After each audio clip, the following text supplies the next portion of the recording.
প্রিয় ষষ্ঠ শ্রেণীর ছাত্রছাত্রী, আজকে দেখো ইতিহাসের প্রশ্নপত্রটা আমি তোমাদের দেখাবো।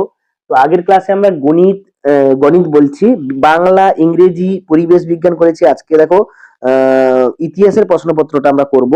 তো দেখো এই প্রশ্নপত্রে কি কি দিয়েছে এবং উত্তরগুলো কেমন হবে এখান থেকে তোমরা মিলিয়ে নেবে, সেই অনুযায়ী তোমরা করবে। তো একের দাগে ভীমবেটকা আবিষ্কার হয় কত সালে? এখানে মনে রাখবে ভীমবেটকা আবিষ্কার হয় 1957 সালে। এখানে দুইয়ের দাগেরটা হবে সঠিক উত্তর। আদিম মানুষের প্রথম জীবনে জরুরি আবিষ্কার কি ছিল? উত্তর হবে আগুন। হরপ্পা সভ্যতা কোন যুগের সভ্যতা? উত্তর হবে তামা বন যুগের সভ্যতা। আলতামির গুহার যে ছাদের চিত্র ছিল সেটা কিসের চিত্র? না ষাঁড়ের চিত্র। মেহেরগড় সভ্যতা ছিল একটা গ্রামীণ সভ্যতা। তারপরে প্রশ্নগুলো উত্তরগুলো আমরা করব, দেখো এক এক করে। ভীমবেটকা উত্তরপ্রদেশে অবস্থিত, এটা সম্পূর্ণ ভুল। ভীমবেটকা কোথায় অবস্থিত? না মধ্যপ্রদেশে অবস্থিত। তারপরে বলেছে দেখো হরপ্পা সভ্যতা খ্রিস্টপূর্বের পর ক্রমশ হারিয়ে যেতে থাকে।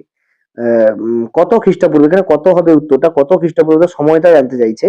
এখানে তোমরা মনে রাখবে 1750, এটা হবে সঠিক উত্তর। 1750 খ্রিস্টাব্দের পর, খ্রিস্টপূর্বের পর এটা হারিয়ে যেতে থাকে। হোমোসেপিয়েন্স কথার অর্থ কি? হোমোসেপিয়েন্স কথার অর্থ হচ্ছে বুদ্ধিমান মানুষ। এরপর দেখো 2 নম্বর পেজে আমরা চলে যাচ্ছি।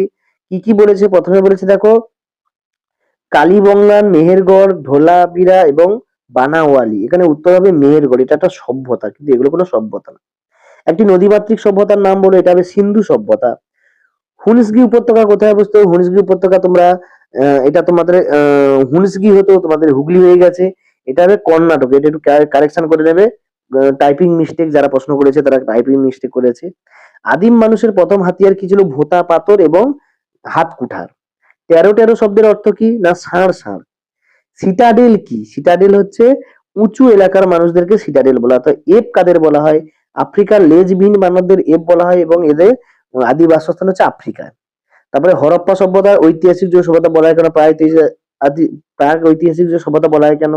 তারপরে এখানে বলছে আদিম মানুষ যাযাবর ছিল কেন? লুসি কি এবং বাগড়ের সম্পর্কে আলোচনা করো। এবং লং কোশ্চেন কি দিয়ে দিচ্ছে দেখো, আদিম মানুষ জোট বেঁধেছিল কেন? তারপরে কি লাভ হয়? এবং মহেঞ্জোদারো স্নানাগার সম্পর্কে আলোচনা করো। এটা কিন্তু খুব ইম্পর্টেন্ট প্রশ্ন, প্রায় দেয়। তো এইভাবে তোমরা প্র্যাকটিস করবে এবং এই প্রশ্নের যেগুলো যেগুলো উত্তর তোমরা পাচ্ছ না লং কোশ্চেন, সেগুলো আমাকে কমেন্টে জানাবে, সেগুলো উত্তর দেবো। তো দেখা যাচ্ছে গণিত প্রশ্নপত্র নিয়ে আসবো। গণিত, কম্পিউটার, বিজ্ঞান সমস্ত প্রশ্নপত্রগুলো আমি এক এক করে দিচ্ছি।